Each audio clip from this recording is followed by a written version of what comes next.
This is the Shelandy pet hair dryer, available on Amazon, but it is an absolute beast for detailing your car as well. Featuring a nice flexible hose that extends out to up to 7 feet, multiple different tips, and then also what I like about it is it's got great blowing capability, power switch right there, but you have an adjustable airflow knob right here as well. And then you also have a heating element, which is incredible because when you add heat to your air, it dries things out even faster. This thing works so well to dry out all the tight areas on your vehicle, everything from intricate wheel patterns to door jambs, and then even interior. You can use it to blow out trash from under a seat or just blow out your vents and things like that as a light dusting. And I have to say the value to price for this thing is incredible. It's currently on sale for like $68, but even if it's not on sale, it's 75 bucks. Now, because this thing wasn't specifically made for car detailing, there's a couple of things I would change about it, but overall, the cost to the value of this thing and the performance, it's incredible. So let's go ahead and walk through exactly what this thing comes with. We'll go over some of the features, and then I will explain some of the things that I personally would want for specific car detailing needs. But again, definitely not a deal breaker at all. All right, guys, so first things first, you get the unit itself. You get it is a pretty short hose, but once you turn it on, it extends out to 7 feet. Again, on the professional detailing type blowers like this, the hoses are typically longer. But again, like I said before, I'm willing to sacrifice a few little things for an insane price. Now, there's no wheels on this thing, which I actually personally prefer. You're still able to kind of tug it around, but I prefer that it doesn't have wheels because then it's not going to potentially roll into the car and go where I don't want it to go. Now, for nozzles, we have a couple different options here. We have a standard style. Literally, these things just slide on like so. There's no latch to it, but you can see how hard that was for me to get off.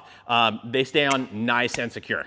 Now, you also have this little plastic sleeve here that kind of goes up and down. You kind of keep it at the end there just for a little extra size for when you're gripping it, when you're working on the car, which is nice.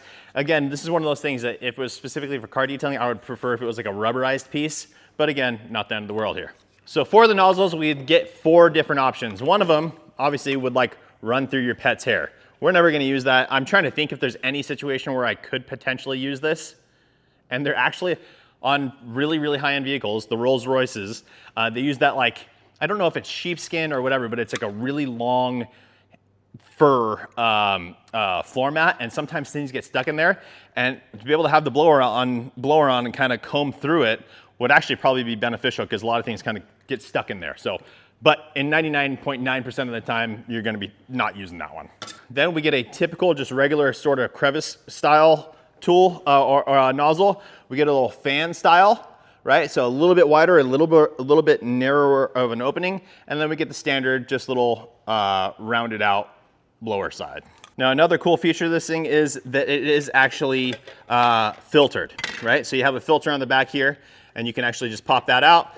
You can see, so you don't have to worry about it sucking any air in and then blowing onto the car. Now, do I think that's actually a real problem? And personally, no. Like, typically we're using leaf blowers and things like that to evacuate a ton of water off the surface.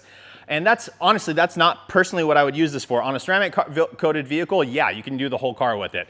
But for this, I like to use it with the smaller nozzle, and I like to use it to blow out all the tight spots, right? I've talked about a bunch of different handheld blowers. Ones like these from MacShine, from Adams, there's Vortex House, there's a million of these, and I've done a bunch of reviews on those.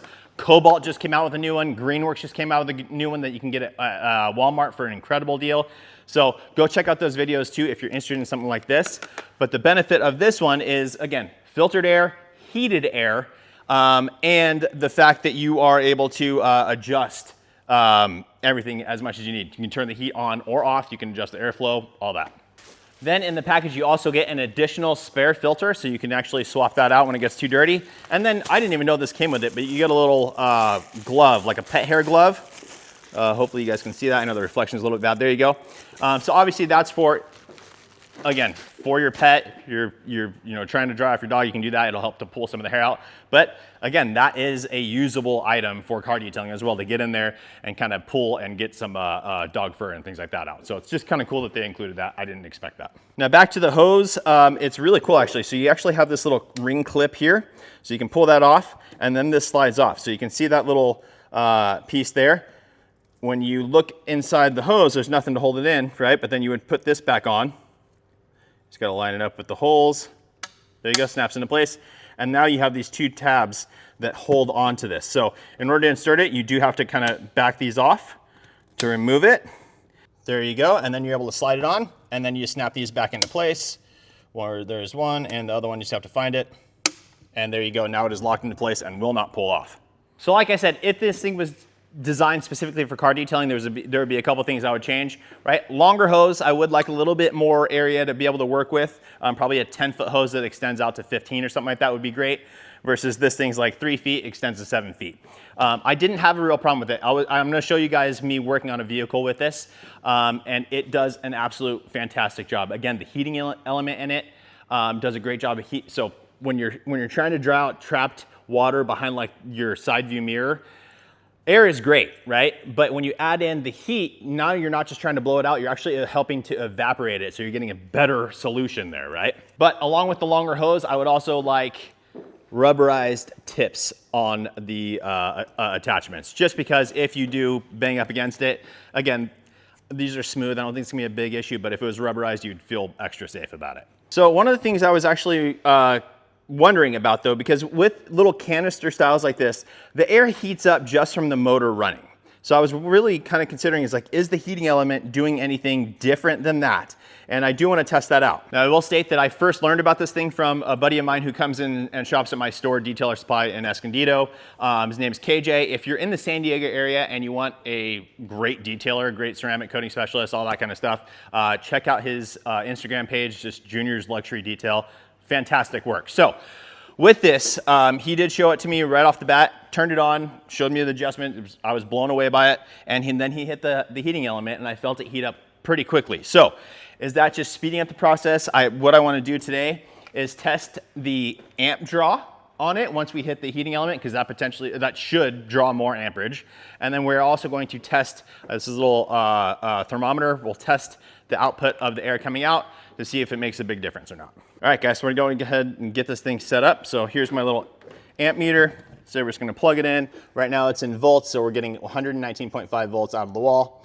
Switch it over, we're at 0 amps. Now, I have to, let's see here. I'm gonna leave the nozzle off so it doesn't flip around as much, just because there's not as much restriction with that. And we're gonna go ahead and power it on at low. You can also hear, like, I understand it's on low, but it's very quiet. They actually do state that they do have some noise reduction technology in this. I don't know what that actually means, but it is nice and quiet. So, we'll round up, we'll call it 7.2 amps. We're gonna increase the airflow. We're just gonna max it out. Okay?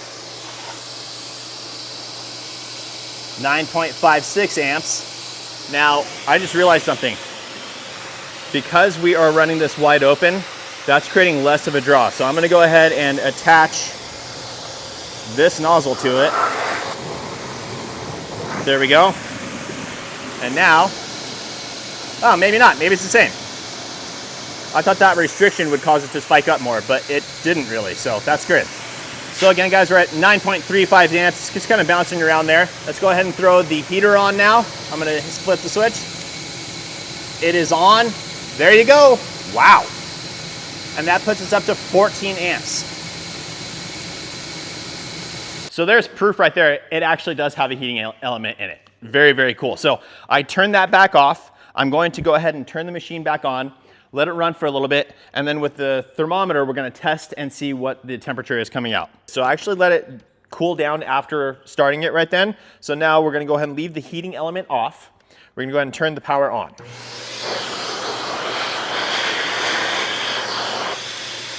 We're going to take a thermometer and I'm going to point it right in the hole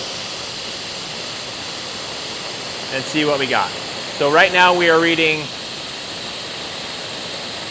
all right, so it's heating up on its own, guys. The heating element is not on, but we started off right around 96 degrees.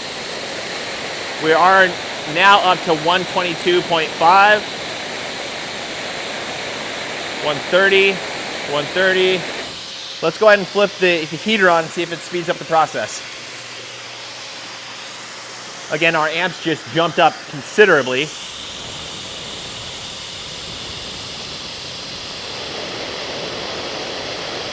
140, Whoa, wow, wow. Here we go. Now 165.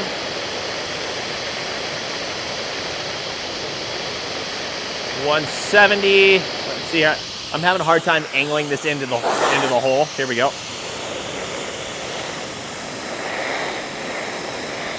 So we are up to 170, basically 170. Now again, from this direction about here, it's a nice warm pattern.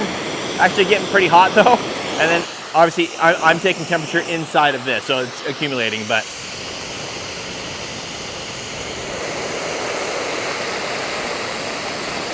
Yeah, we're about 170 degrees. Now again, when we take this and put that on, you can hear just how powerful this thing is.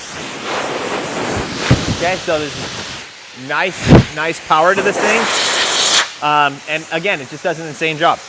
Now guys, here's something to keep in mind. Because the heating element plus the motor heating up this thing anyways, the hose itself does get warm. So I'm gonna take a temperature of here. We're at 140, well, where'd it go? 142.8 degrees here. And that's warm, right? I'm not burning myself, nothing like that, but I can definitely feel heat and absolutely feel heat coming out of this thing. So now guys, I'm gonna go ahead and walk you through a vehicle that I was working on. Now typically, right, my preferred method is washing the vehicle down, rinsing it, and then using a towel to towel dry the big areas first, right? That's my preferred method. Then I typically take a blower of some sort to blow out all the tight areas. Now, the vehicle that I was working on was completely ceramic coated. It has the Yum Cars 4-year ceramic coating on it that's been on there for, I don't know, 6 or 8 months or something like that. It's performing 100% flawlessly, looks really, really good. The water behavior is insane. And with that, this thing you could definitely use to blow the entire vehicle dry. You could. But with that said, like, I still prefer towel dry first. That's just gonna speed up the whole process for me, pick up any little smudges and things like that, and then use this to blow out all the tight areas. Now, this car in particular has an absolute ton of them. And this thing did a really, really good job blowing everything out. Again, the narrower opening of the end of this nozzle creates more wind speed than CFM, or volume of air going out. I actually like both options. Sometimes I like more CFM, especially like if I'm just doing a bulk dry, I like more CFM to just blow everything off real quick. But for the tighter areas, I typically like this. And again, with the heating element, it helps to kind of speed up the process and really get everything dried out behind the panel. Additionally, like I said, guys, this car holds a ton of water all around the windows, windowsills, all that kind of good stuff. So I go ahead and just go through there, as well as the grill. The grill is pretty intricate on this thing, and using a blower on it makes a world of difference. And again, this thing just exceeded my expectations. For a sub $100 blower, this thing is incredible. Is it a perfect solution? I think for the DIYer especially, yeah, there's no reason to spend a crazy amount of money. Longevity, I don't know, right? Like I told you in the beginning of the video, my buddy that has this has been using it for a little bit now, and he loves it. So is it gonna last as long as others? I don't know that for sure. But again, at the price, it's a home run. So guys, that's it for today's video. I'm gonna link this thing down in the description for you. It comes in this blue and silver, or a pink and silver. But yeah, I think it's a good looking little unit, nice and robust. You know, a nice hard frame where it's not gonna get dented banging around in the back of your truck or anything. Very impressed with it. Overall performance, absolute home run. The price is even better than that. So go check it out. But that's it for today's video, guys. Thanks so much for watching. Please make sure to like the video. Make sure you subscribe, turn on that notification bell, and we'll see you on the next one.